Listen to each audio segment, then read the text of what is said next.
Hey everyone, how are we doing? First of all, apologies for that countdown. I'm having some slight issues with the live stream, and normally we have, as you've seen, that really cool, funky intro. Yeah, I can't access it at the moment, so yeah, apologies for that one, but it was the best that I could do with 30 seconds notice. Yeah, happy Halloween, everyone. How's it going? Welcome back to the Maxon Training Team YouTube channel and also the Maxon YouTube channel. So let me know in the comments if you can see me and hear me all okay, and how great that intro was. I thought I had to talk about it because some of you might be like, this is strange. Yeah, so also you might notice I've got a little friend with me here. I have to mention this because it's Halloween. So yeah, happy Halloween, everyone. And it isn't going to be Halloween themed today. I feel like I've kind of missed a trick a little bit here. But yeah, I have this little pumpkin guy here. So he looks a little bit sad actually, but we'll cheer him up in the live stream. I hope we're all doing well. So yeah, the plan for today is we're going to be going through, based on the title, some 3D typography in Cinema 4D. And a lot of this is based on people that I meet and people that I talk to who perhaps are beginners in 3D or haven't really used C4D before, as well as a suggestion that I've had on socials saying, oh, can you show us how we can, bring Illustrator files into Cinema 4D and how we can start to create some cool stuff. So if you're experiencing Cinema 4D, then hopefully this will also, we can touch on some things that will be beneficial for you. But really, this is for those of you who are wanting to get into 3D, wanting to get into Cinema 4D and Redshift. Yeah, we're going to keep it really nice and easy to get into today. So really quickly, what we're going to do is we're actually going to convert this Illustrator file. So the plan is basically to take something we've made in Illustrator and make it look cool and 3D in Cinema 4D. So we're going to take this really simple sort of typography or text I created. If you know me and you've watched my streams, you know I'm a footballer, I'm a football fan. And so, yeah, a lot of my designs are heavy on brands, whether it's Nike or Adidas and stuff like that. It's just the stuff that inspires me, and it's the stuff that I like to create. Which is why there's a lot of this kind of focus on my live streams. So we're going to take this and basically turn it into this really, really easily and simply during this stream. We're going to touch on some of the lighting and the materials because I was kind of toing and froing whether to include some Redshift in this, but I think it'll be fun to do that. And then if we have some time, we'll dive into some animation as well. So you can actually download this project file. It's in the description on YouTube, but I'm also going to throw it in the chat for everyone as well. So there we go. Also, hey to Immersive Bureau, Nicholas, Chris, Jermaine, Tassine, Tunisia, and Hot Zen Monster. Nice to see you all. Thanks for joining in live. So yeah, what we're going to do is we're going to take a look at this and we're going to bring it into C4D. So the first thing we want to do is we need to save this out from Illustrator. But what I'm actually going to do is I'm going to show you how we can take advantage of our fill and our stroke inside of C4D as well. So at the moment, we just have this fill black. So let's just throw in a few colors. This doesn't really matter because we're going to change them inside of C4D. And yeah, let's just find some simple colors here. So let's go maybe with this gray on the inside. And then let's add a stroke inside of here. And let's just make this a little bit bigger. Cool. So this is what we have going on. Again, nice and simple. Create any text you want. If you already have an Illustrator file, use that. And then what we want to do is we're just going to save this out. So we're going to save it as our Illustrator file. So we're going to go File, Save As. And then I think I've got a little folder here. Here we go. So let's call it Live Demo. I'm going to save that. And this is what we're going to do. Save it. Illustrator 2020. Hit OK. Now we can head over to C4D. So this is the file that we're going to look at creating, but we just want a brand new scene. few things I like to do by default. I like to switch off my work plane, and let me just make these icons a little bit bigger for you all. And then we're going to go over and we're going to find that file. So here we go. This is the file. We've got livedemo.ai. Pull that in. And then we get this Adobe PDF Illustrator importer.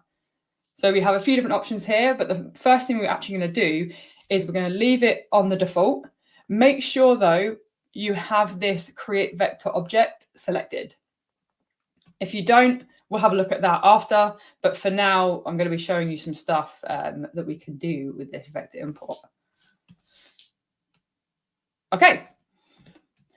So we've now brought this in. So let me just switch off my work plane because it creates a whole new file for me. And we can now see we actually have our 3D geometry in our scene. And we have this little object here. Let me just make that large again. So we have this object here, and you'll also notice it's actually brought in those colors as well. So what do we have here? Well, let's take a little look at this particular object. So we have our vector import object. We have our file path here, and then we have a few different options. Let's actually pull this up so we can see this in a bit more detail. So we have some sizing and some offset and some depth options. So this comes in quite small. So if we have a look at this and we go to our coordinates manager, we can see, this is a little handy trick if you ever want to see the size of an object. We can see here it's actually quite small. So what I might do is I might just hold down T and scale it up a little bit. Cool, so we have our height. So we can pull this, we can drag these sliders up and down so I can change that height that way. We have a layer offset. So we can see as I increase that value, we're able to offset our different parts of my text. We then have a path spread. And so this is quite cool. So if I increase this, all of our different paths inside from Illustrator, inside of C4D, are now being spread across a distance from each other. So all of this can be animated as well. So we could animate these things and have some fun with that. And then we have our extrude depth. So our extrude depth is the actual depth of our text. So if I just sort of start to increase this, we can see that we get some depth on here. So you'll notice that the downside is we've got some offsetting here. We can fix that and we can have a look at some different ways of doing this in a little bit. But for now, this is the extrude depth. So let's have a little look at some of these other options. So if I drop down this sweep stroke, we have this outside piece of geometry and this inside piece of geometry. This is because in Illustrator, we set up the fill and then the stroke. If I hadn't set up the stroke, I wouldn't have access to that extra piece of geometry. Okay, so again, a few things inside of here. We can control the width of that. So if I sort of come a little bit closer, you can see we're able to control the width percentage of this, the depth as well. So we can control the depth of the extrude of the object as a whole and the individual sweep strokes. We have some rounding. So if I get really close and go NB, so NB shows me the topology, the subdivisions that make up my geometry. We can just add a little bit of rounding here. So we're now getting a nice bevel on that edge. We have this growth option, which is quite cool. We can actually grow this stroke. So you'll notice that as I hit 0, I then went into the negative and now it's growing in the reverse. Again, can be animated. So this is what's really cool about bringing our Illustrator files into C4D. Not only can we easily make them 3D, but we can also begin to animate some of these different parameters without, really having to dive too much into the software. And of course, we can make it look great in Redshift. So if that's not a reason, I don't know what is. Okay, so let's get rid of our rounding and our growth. And then we also have this offset option. So you'll notice that they didn't match before. That was due to the offset. But now if we do a negative 100%, that stroke is now completely matching that edge. Okay, let's increase some of our width perhaps. Okay, cool. So this is what we have so far. So maybe we can offset that a little bit, just so it sort of like slightly has a little bit of a lip. Okay, so without having to go too much into it, we still have quite a lot of control in this vector object of converting this into geometry. But there's some other pretty cool things that we can do with this importer. So as we can see, we already have our colors in here. We already have our text in here, and it's connected to this file. This is actually a live link between Illustrator and Cinema 4D. So what that means is as long as this file path remains the same, I can make changes in Illustrator, save it, and it will automatically link to this C4D file. So what we can do is we can come in and let's say, just to keep things really simple, let's just change this stroke to blue. File, save, and then what we need to do, come back into C4D, and you have this little refresh button. If we just refresh that, it's now going to link that back again. Of course, the downside is because I changed the height and the scale of this, it's going to link back. But if I was keeping it the same size or the height, or if I remembered which I was on, I can just come in here. It keeps everything else for us. So the sweep remains the same, but our height will revert back to that original sizing. So something to be careful of and bear in mind. Cool. So another quick thing that we can do with this option is we can even create some materials. So if I just open up my material manager, at the moment, I have no materials in my scene. It's taking the color from Illustrator and it's applying it as the display color in my viewport. That's what we can see at the moment. If I was to apply a texture on top, it would override the color. What we can do is we can actually hit this really handy create materials button. And it's going to create Redshift node materials for us with that Illustrator color. So again, some really, really simple ways to then add and create some textures and some materials and things like that. One thing I did notice, just in case you're wondering if the materials update based on the live link, they don't. I did test that out. Cool. So let me have a quick look through, see if we have any questions. Also, hey to Jess. So hey to Jess Hewitt. So we're actually going to be doing some live streams together in November on Wednesdays. I'm going to talk about that at the end. But yeah, hi Jess, how's it going? So from Pixelasm, bevel can also be done at render time in Redshift. But I also still do it on the mesh directly. Absolutely not old. There is, I do it as well. Like you said, there are many different ways to do things, but absolutely, yes, we can do beveling at render time. So if we have some time, I'll show that at the end. Yeah, you can also do it with, we have a bevel deformer. So we have a bevel where, there we go, right down the bottom, we have a bevel deformer. So yeah, loads of different ways to do things inside of Cinema 4D, which is always really handy. So one from ATD Films, off topic, but do you think we'll consider doing a ZBrush on iPad tutorial? I personally wouldn't be able to do a ZBrush on iPad tutorial, but I'm sure one of the guys, whether it's Rodolfo or Ian, would absolutely love to. Maybe, yeah, maybe we get one of them on one of these streams. Maybe like Ian or Rodolfo could sculpt something and then I could take it in and render it. That could be fun. But I'm meaning to learn it. It's on my to-do list. Cool. One final thing from Daniel. So yeah, I didn't want to ignore this. So the stroke looks pinched at some points. Yes, I would agree with you. So if we have a little look at some of these areas, we can see it actually is pinched. And so this is something to bear in mind. And so what we'll do is we'll actually take a look at what we can do about this, how we can fix it, and how we can, do a few small things to fix some of this stuff. So yeah, definitely good eyesight.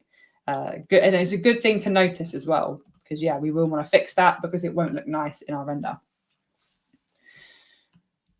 Cool. So yeah, so what we've done is we've brought this in, we've looked at creating our materials, but now, as Daniel said, what if we want to have a little bit more control and we want to refine some of those particular areas?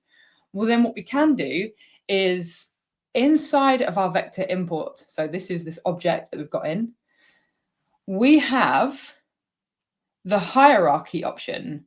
So down here, if I just enable my hierarchy, what I might do, let's just save live demo. There we go, because we never know what can happen on a live stream. I'm going to select this hierarchy, and at first it kind of looks like nothing's happened, but actually we now have this drop-down option on our vector importer. So we can see we have this little plus here. Click that down, and then we have a null, another null, and then some objects in our scene. And so what these are is this is actually the internal stuff that makes up our 3D geometry.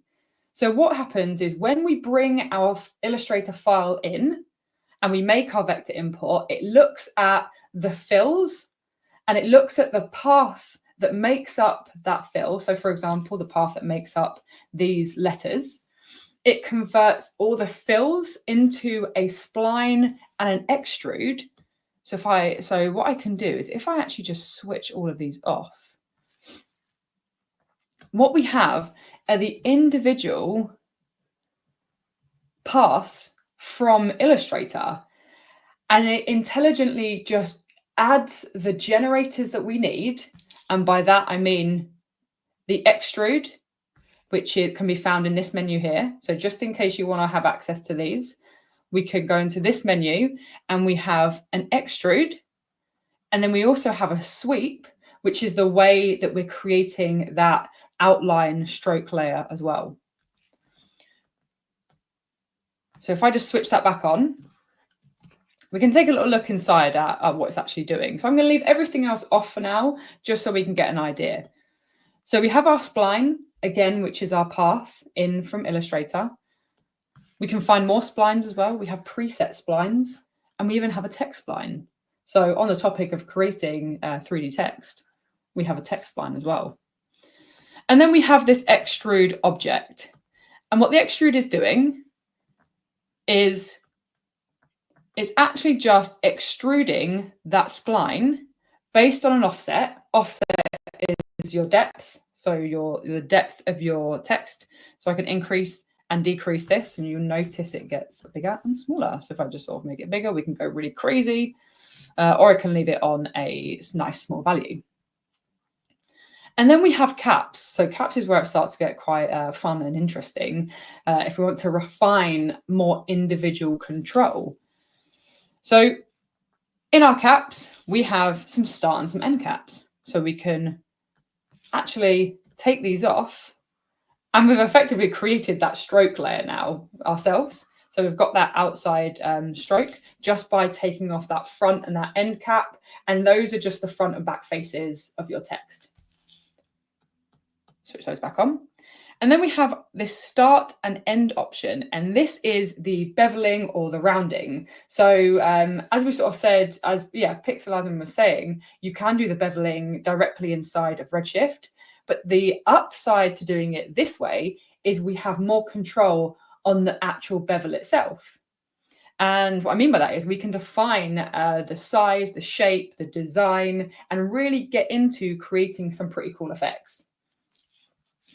So let me just get a little bit closer so we can see. And again, I'm going to hit NB just so we can see my topology that makes up my geometry, these little areas here, these rectangles. And at the moment, we can see we have this really sharp edge, which when it comes to then doing some lighting and some texturing inside of Redshift, having some rounding and some beveling really helps to make a nicer looking render. So what we can do is we can have a round shape and we can sort of throw on some rounding here. So we can see, because this is quite a small object, we need to remember that this is then needs to be the correct kind of scaling.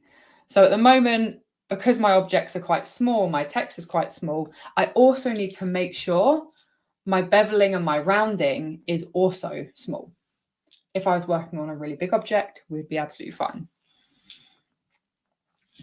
So we now have some rounding occurring. I could even go a little bit smaller if I wanted to. And now we have rounding on the front face and the back face.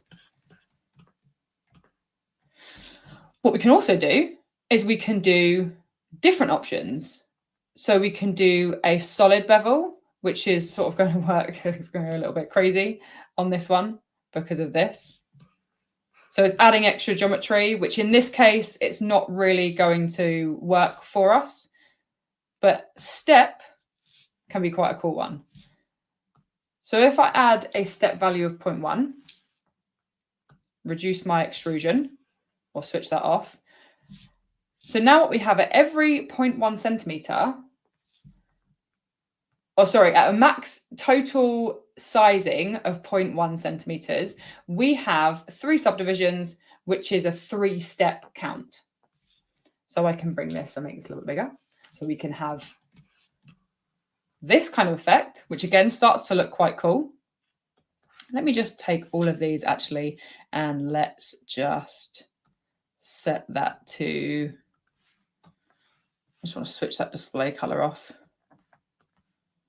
and switch those off. There we go. So I was just switching that color off just so we can see this a little bit clearer. We can add some materials later on anyway, so it doesn't really matter.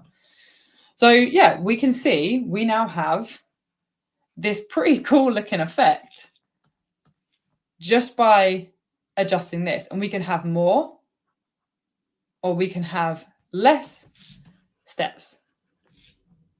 So let's maybe make this 0.2. Something like that. And then we even have spline. So the spline option then gives us this spline graph. And now we can effectively draw how we want that bevel to look. And the great thing about this, so again, a lot of this, I want this to be, user-friendly. Like if you're new to Cinema 4D, like this is some tips and tricks for you. If you're perhaps not too familiar or comfortable playing around with a spline graph, which I am also not, we have presets. So we can go into our load preset option and we can see we have these different presets. So if I just sort of like come in and choose this, you'll notice that that is now the shape. So this is going to be a bit of a giveaway. It's now the shape that my bevel is making. So again, lots of fun control inside of here. Okay, so let's maybe, I quite like step, and it's what I went on the original. So on the original render, if I just sort of like bring this back up, you can see this little effect here is literally just the step value. That's all it is. Okay, so now what we can do is we can then take a look at this stroke option. So if I just, again, hide that, we can get an idea of how this is looking. So, right, what we have here is we have some issues here. So this is going to be fun to figure out live on a stream. But basically what this is probably down to is if I just switch all of this off, it might be down to the sizing being too big.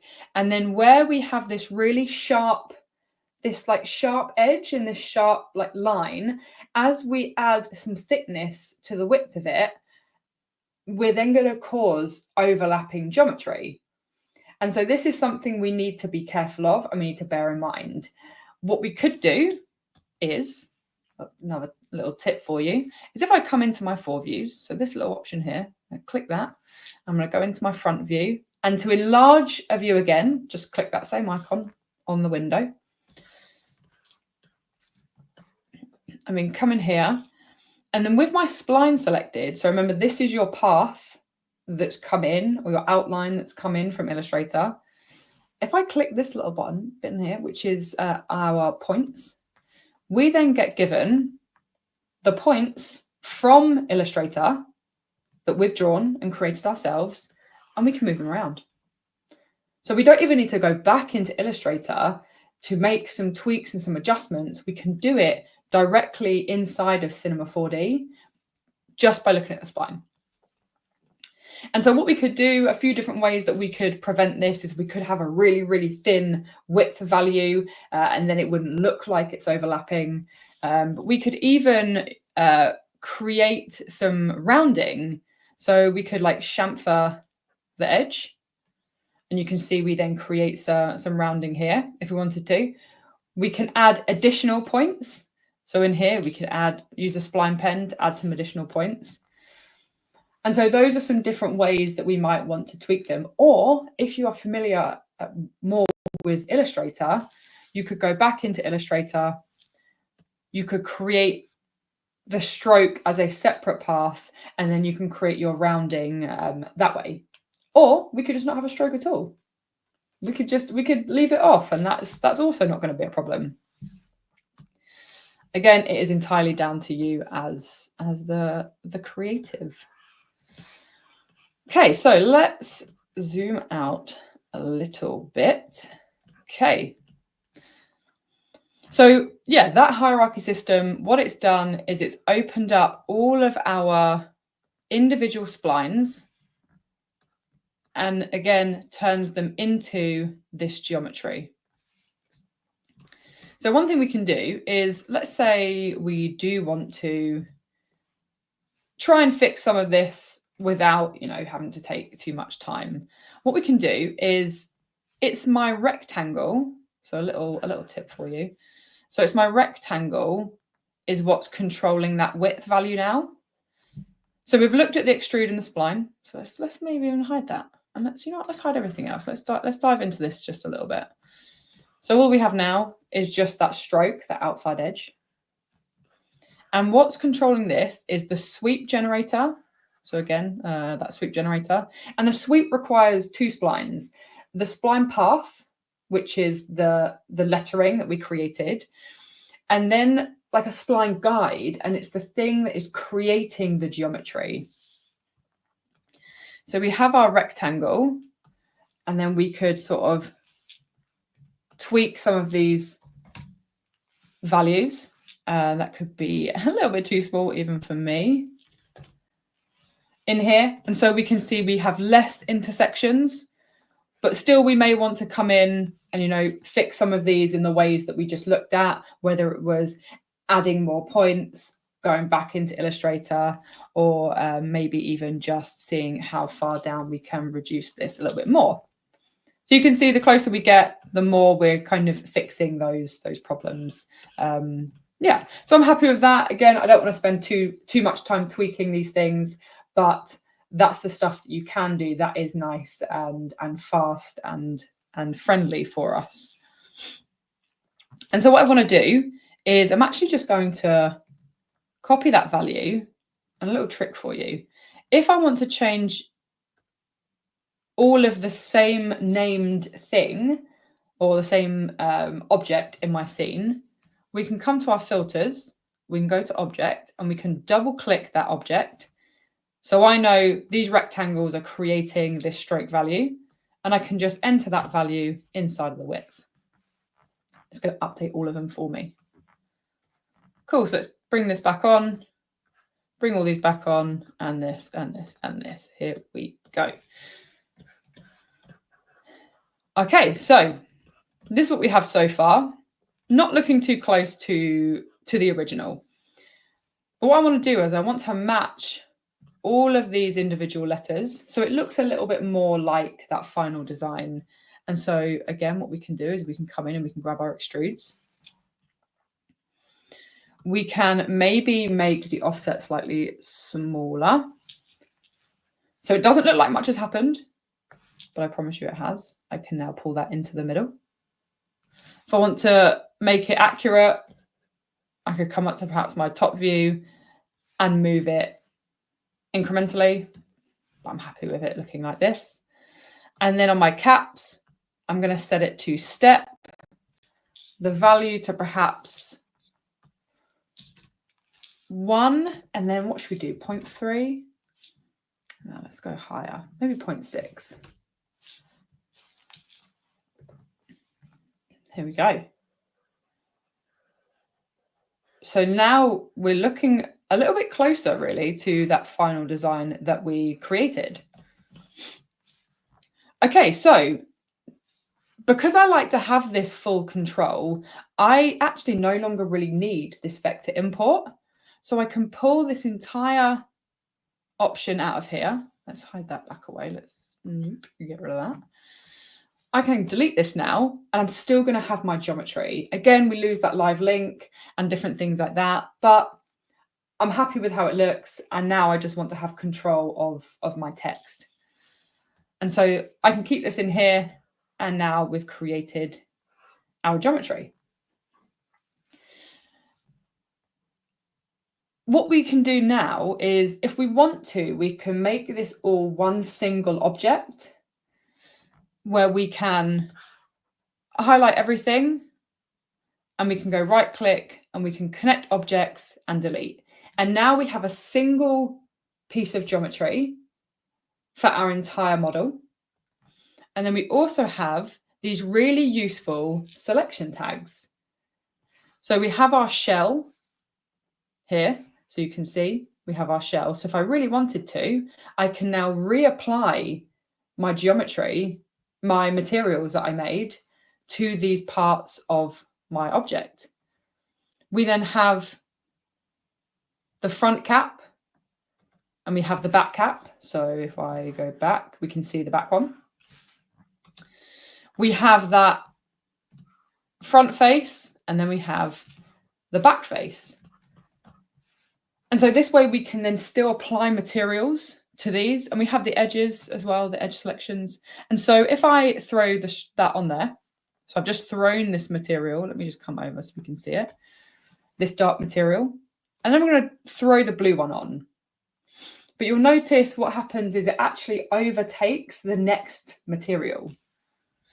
What we can do is we can take these really clever selections, we can go onto the material tag, and it says, hey, do you have a selection that you want me to go on? And then we can go, yes, please, can you go on the shell?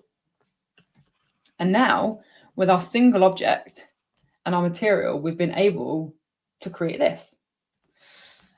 Downside, we no longer have access to any of the other attributes from the extrude and the stroke. So let's just go back and undo all of this. Cool. So now we have these different options again. Okay, so do we have any other questions? I'm just going through this. So my plan is to show you how I got that final render, again, nice and quickly and easily inside of Redshift. So yeah, having a quick look. Cool. Rob was saying, big fan of the vector import. Yes, absolutely. Great for beginners. Yep, definitely. That's my plan. So what's nice about the Maxon training team and the guys that we have here, we cover all the different Maxon tools, and we also try to cover a whole range of artists and designers, different disciplines, whether you are new and a beginner or whether you are a little bit more intermediate and advanced. Hopefully we can, have tutorials and live streams that cover all of those great things. Cool. So once we're happy with our 3D design, so we've taken a look at all the things that we can change. So hopefully it allows you now to bring in your Illustrator files and begin to create that kind of text. Also, really quickly, actually, if, for example, you've come not from Illustrator and instead you have just some text and some typography, maybe you have like a text spline, we can do these same effects on this. So we can take our text spline, we put it into our extrude, and now we have our 3D geometry, and we have access to all of those, you know, additional features that we just looked at. So let's take a look at making this look nice, because why show you how to make 3D typography or 3D text if we then, you know, can't render it or can't make it look as nice as we want it to look? And again, we're going to keep this nice and simple. I'm going to show you some cool features that we have in the asset browser that means you don't necessarily have to be an absolute wizard in Redshift.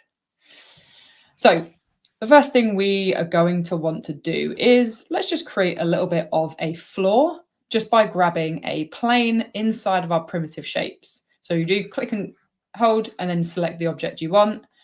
And then let's just move this down just so we don't have any of those intersections. Again, I'm just eyeballing this for speed.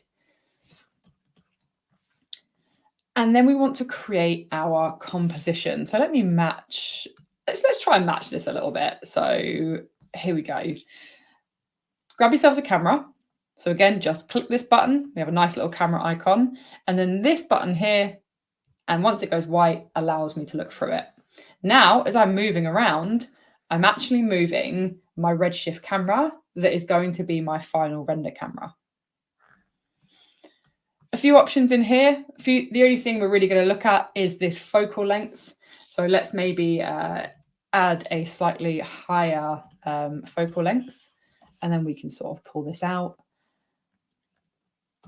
And something you can do, if you're familiar with After Effects or even Photoshop and Illustrator, all of those things, you normally create the size of your, I don't know, like your image, your graphic, your composition first. The way that we can do that inside of C4D is we have this output option, and it works in the exact same way. So we have our output 1280 by 720. What I like to do, I do a lot of stuff for Instagram and social media. So I'm going to do a 1:1 ratio. So let's just do 1500 by 1500. And you'll notice that my viewport snaps to that composition or that output resolution. And then we get these darker areas. Everything in the darker area isn't going to be rendered. That's the way that we look at it. They're called our safe frames. So let's just sort of maybe come in here and make this look a little bit similar. Okay, so I'm just moving this around. For anyone who is entirely new to C4D, the way I move around are the shortcuts 1, 2, and 3, and then you use your mouse or you use a pen, whatever you like to do. And that's how we can 1, 2, 3 move around. Okay, so let's open up my Redshift render view. This is how we're going to get a preview of how our scene looks. And not very nice, granted, because we have no materials and no lighting. And then let's just make that plane a little bit bigger. Okay, so let's get a little bit closer, perhaps. Here we go. And yes to Rob, yes, team 1, 2, 3, absolutely. I try my hardest not to do too many shortcuts on live streams or on training, but 1, 2, 3 will just, as soon as you get the knack of those, you'll be working so much faster around the viewport. Yeah, absolute lifesaver. Okay, so yeah, what I want to do, let's just hide that away, is I want to show you how we can create that look in that render, which is 3 lights and 3 materials. And so what we're going to do is all of our lights can be found in this menu here. And we're going to grab a couple of area lights. It's only going to be 2. And these are physical point source lights. If I drop one into my scene, we kind of notice everything goes very, very crazy. And then what we can do is we can actually, if I find this little drop down here, I can do an option which says to add a target tag and a null. And it doesn't matter if you don't know what these things are. Basically, what it is it adds a target tag to my light, and then it adds this null as our target object. So wherever the null is and wherever the light is, it's always going to be facing it. And it's a really nice, easy way of deciding and rotating our lights and controlling them without having to, you know, rotate it a bit this way and rotate it a bit that way, so it can speed up our lives a lot. So with this null, going to press Option 0 or Alt 0, I believe, if you're on a PC, and it will center that. So it's now in the center of my object, which is great. So now, if I make my light a little bit smaller, so here a lot of different light settings, but we're not really too worried about those. Let's just make it a little bit smaller. So let's make our light maybe 30 centimeters by 30 centimeters, and then move it out. So we can move it just to the right-hand side. Again, I like to use my 4 views for this, just so I can reposition this light somewhere like this.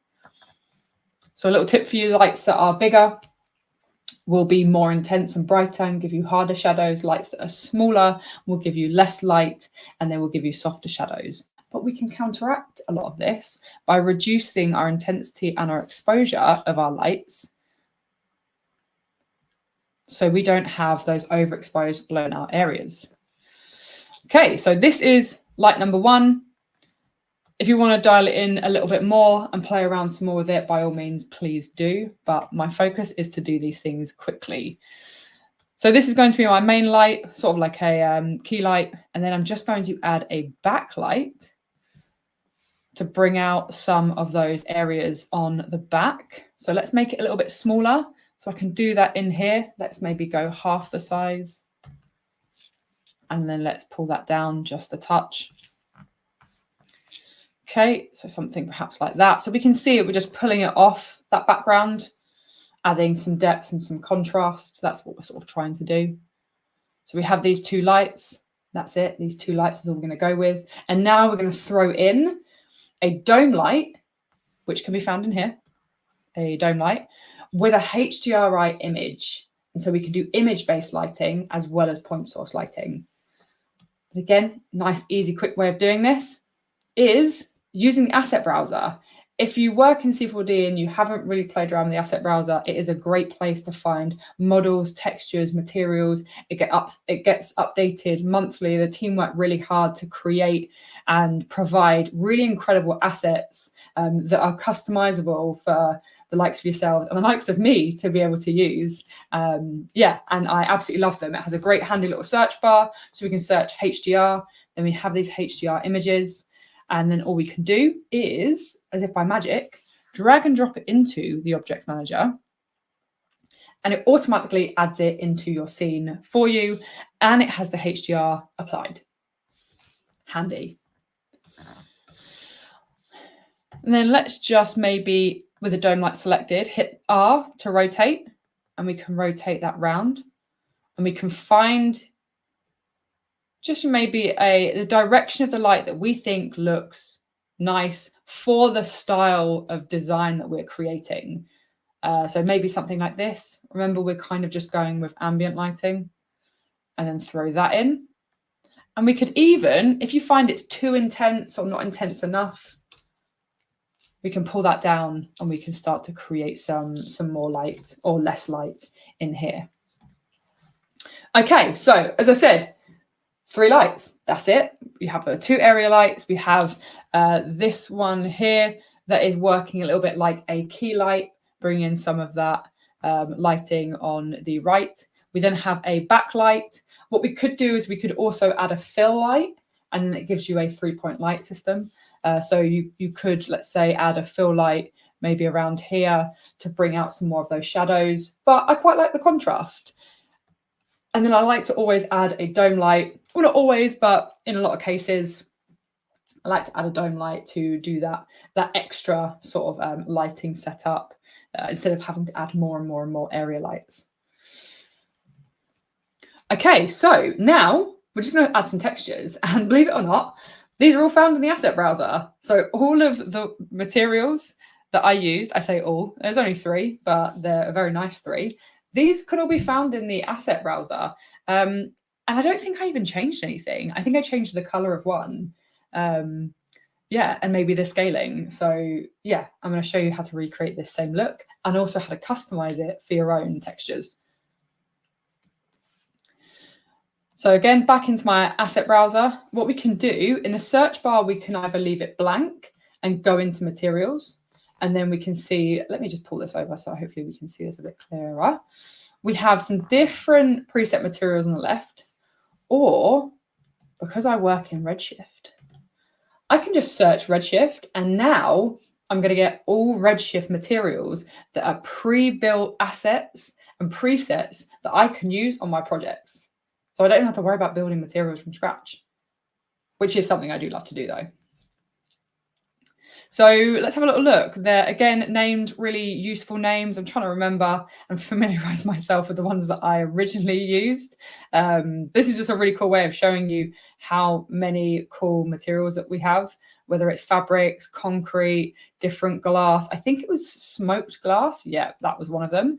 So we can double click and it adds it automatically into my material manager. And then the next one was, it was a metal. Oh no, it was a plastic. It was a plastic. It was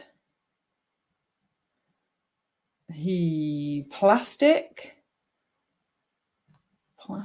Oh, this one. Here we go. Yeah, sort of like a rough, old-looking plastic was that. And the final one was actually this metal floor. Metal floor. This one here, perhaps, or this one here. Let's just take it. Why not? Let's just see. So those are the three materials that I used. And if you double click, we have a lot going on. But the main thing is we don't really need to even worry about going into it because the material is already built for us. It's already really great. And what we have as we click the material is we can remap the size and change the color just here. You don't need to worry about going into that whole kind of node graph. So let's throw these onto our objects and see how they are looking. So we can throw that onto our object and it should update in my render view. Just having a little think about it. There we go.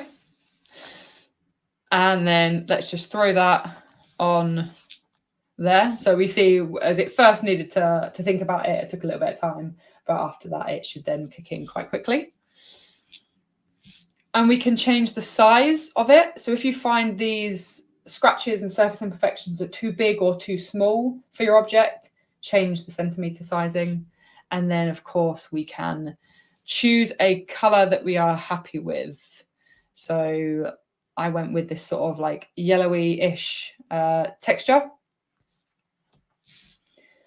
And now we can see that in our scene. And then just throw your other materials on. So the smoky glass I used for the outside stroke. Drop that on there. And maybe we'll even pull this down a little bit more. There we go. And let's pull that down a little bit more as well. Here we go. So sometimes when I re-add materials or when I add materials, I like to then tweak my lighting just a little bit because bright materials will add more light because it will bounce light off of a surface.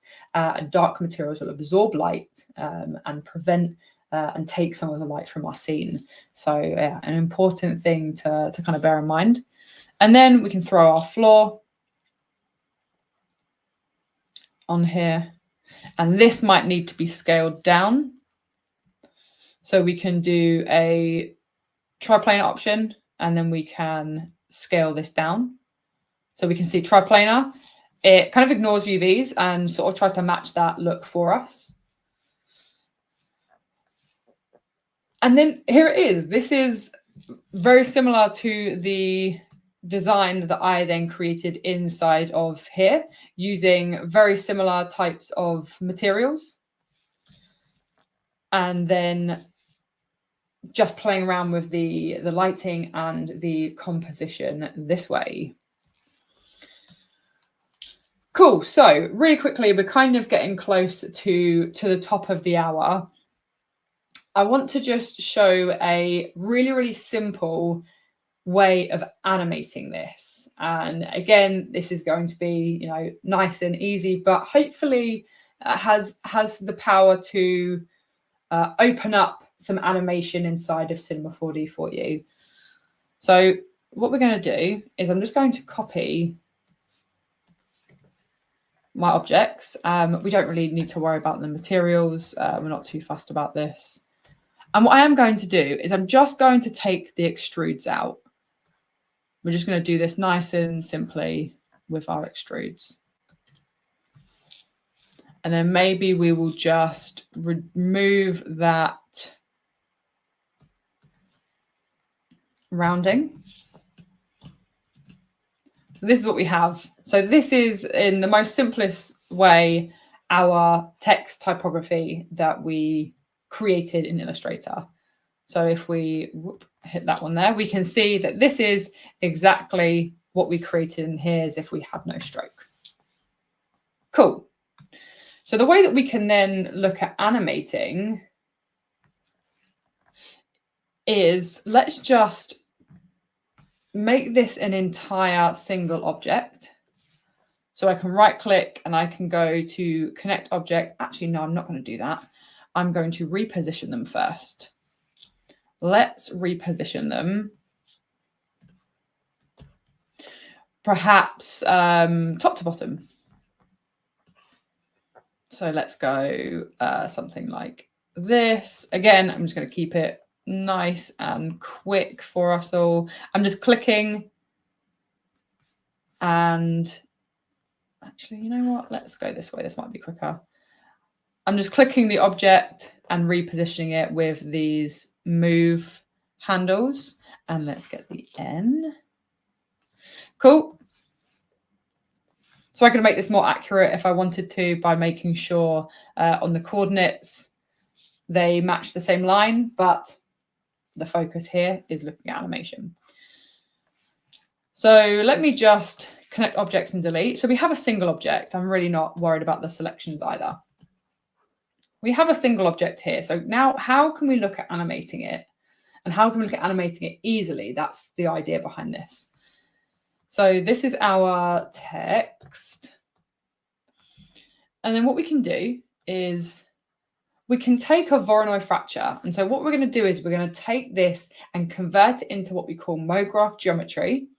Once we have MoGraph geometry, we can then animate those letters, or let's say it was different objects. We can animate the different objects and control some different effects.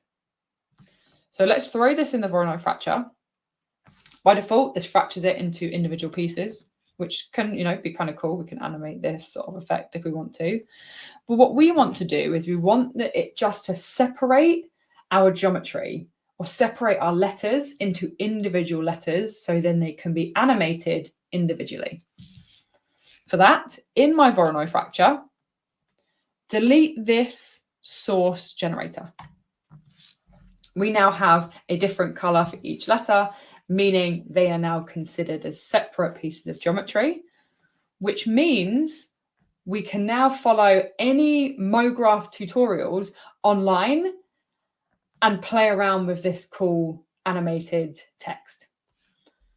And what I mean by that is, if we then come in with my Voronoi fracture selected, we can have a look at these different effectors. I'd recommend looking at the show help, and it will show you and tell you what each of them do. It allows us to do fun motion graphics animated effects.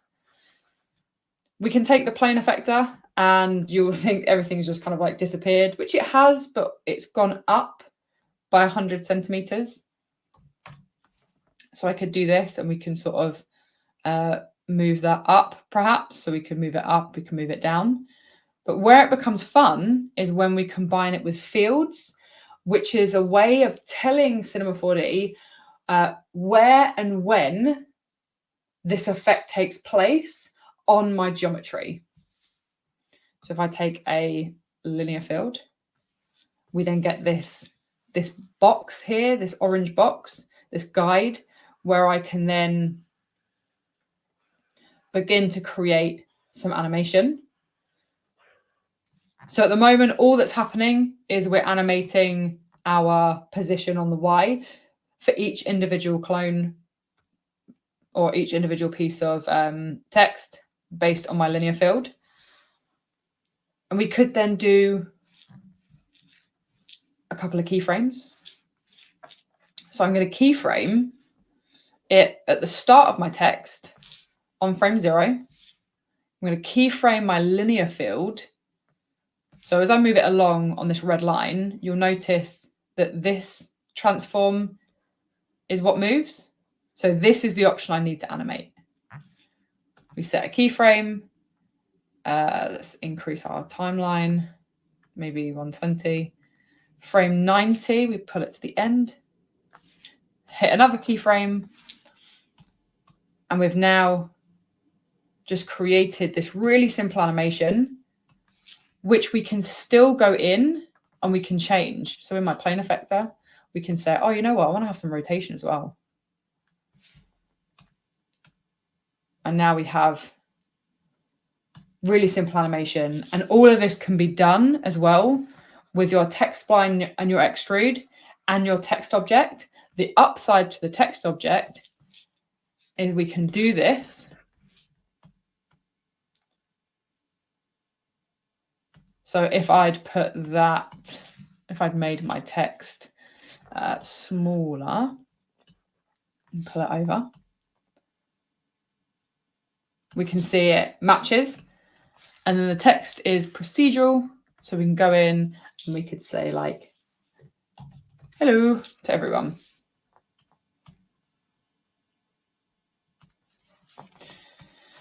Cool. So yeah, what I'd need to do in this case, if my text is a little bit longer, I would just need to make sure that my linear field actually goes a little bit over and just keyframe that again, just so we can match that nice inside of here. Cool. So again, a nice way that we can begin to start to animate our typography. The main purpose of this sort of live stream session was really to show you how you can actually take your Illustrator files and bring them into C4D, or just create 3D text on its own inside of C4D. We had a little look at some lighting and some texturing, again, taking advantage of the asset browser, and then a little bit of animation as well. So this method, though very simple, it creates MoGraph geometry. And so what that means is now I could then Google or YouTube or have a look on the Maxon training team for a MoGraph tutorial and do that tutorial as a next step on this geometry. So let me take a little look through some of the questions. So Hot Zen Monster, do the C1, R1 texture tags work when it's still parametric? So referring to our live demo here. Yes, they do. So we can still access these. So what Hot Zen Monster is referring to is when our object is still parametric, which is non-editable and non-destructive, i.e. we still have access to the generators, can we then still get those selection tags that we got when we made it an editable single object? And yes, you can. So what I'll do is I want to show you how we can do that. So click any of your generators, and then under the selections option, we have our different selections here. So we can enable those, and then you'll see that we have that selection that we can drag and drop in the exact same way that we did before. And we can do that on all of them. We have our shell, our cap, which remember that front and back face, and the bevel, which is that extra rounding that we created, or in our case, this interesting step on here. Right, let's have a little look. So from Angry Doom Dude, in AE After Effects, there's a lot of options regarding masking, opacity. What would be the best options in C4D that could mimic that? So we can do different masking options. So this question could be quite broad. So let me know what you kind of specifically mean by this.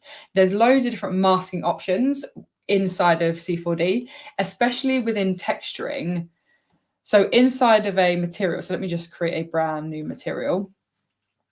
We have, we have different masking options. For example, if I was blending two materials together, we can blend between two different materials, and then we have this blend color, which is a way of masking between different things. We have vertex maps, which again allow you to create different mask effects. We also have opacity. So if I wanted to remove a certain part of my geometry, I could do that within the opacity in the texture. And as Pixelasm says, there are also spline masks. So yes, you'd be able to, that is one of our generators. We have our spline mask. So let me show you really quickly how that would work. If I grab two different objects, and let's maybe move that to here, we can put these inside of a spline mask and create more geometry. So we can do object A or spline A subtract spline B. We can union them, we can intersect them, and we can convert those into geometry as well.